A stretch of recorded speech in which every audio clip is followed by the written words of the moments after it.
बर्बाद जमहूरियत करने को एक ही ज्ञानेश काफी है।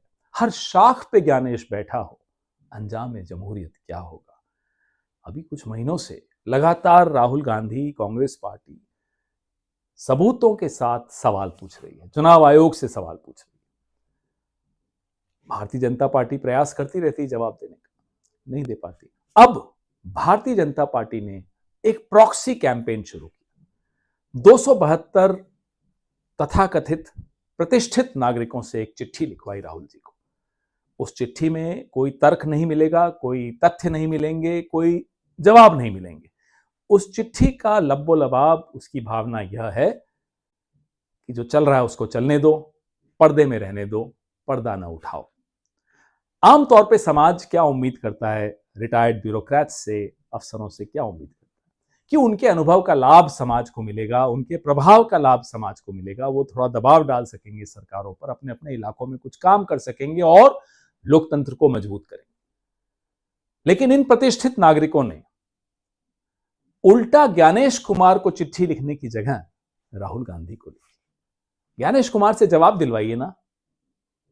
सवाल बहुत हैं, सबूत बहुत हैं, हरियाणा के सबूत हैं, महाराष्ट्र के सबूत हैं, कर्नाटका के सबूत हैं, बिहार के एसआईआर के सबूत हैं। नहीं, इनमें से कई लोग ऐसे हैं जो कुछ केसेस से बचना चाहते हैं।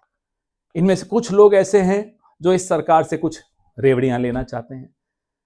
एक महानुभव तो ऐसे हैं जो 3 करोड़ के साथ इनकम टैक्स की रेड में पकड़े गए थे। ऐसे अनेक हैं, इन सबकी जन्म कुंडलियां हैं, इनकी प्रॉपर्टीज की लिस्ट आप देखेंगे तो आपको समझ में आ जाएगा ये क्यों कर रहे हैं जो ये कर रहे हैं। संघ से जुड़े हुए हैं अधिकांश।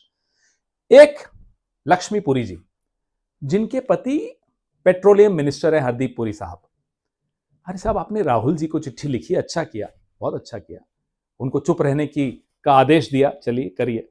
आप घर पे अपने पति से तो बोल देती कि पेट्रोल के दाम कम करिए, कि अमेरिका के आगे मत डरिए, झुकिए।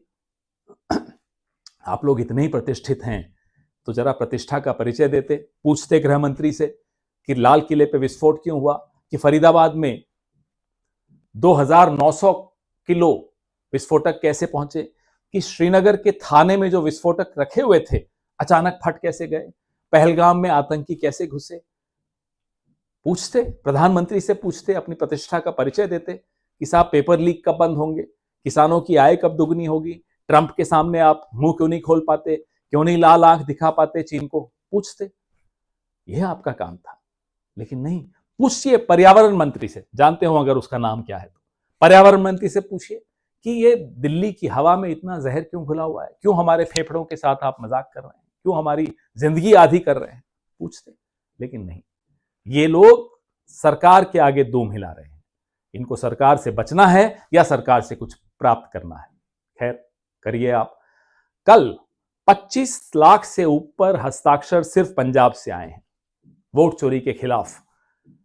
परसों 1 करोड़ से ऊपर हस्ताक्षर तमिलनाडु से आए हैं वोट चोरी के खिलाफ। पूरे देश से 5 करोड़ से ऊपर हस्ताक्षर इकट्ठे हो चुके हैं। रामलीला मैदान में जब आवाज गूंजेगी वोट चोर गद्दी छोड़ की, ये 272 लोग भी सुनेंगे। इन 272 से प्रॉब्लम नहीं है।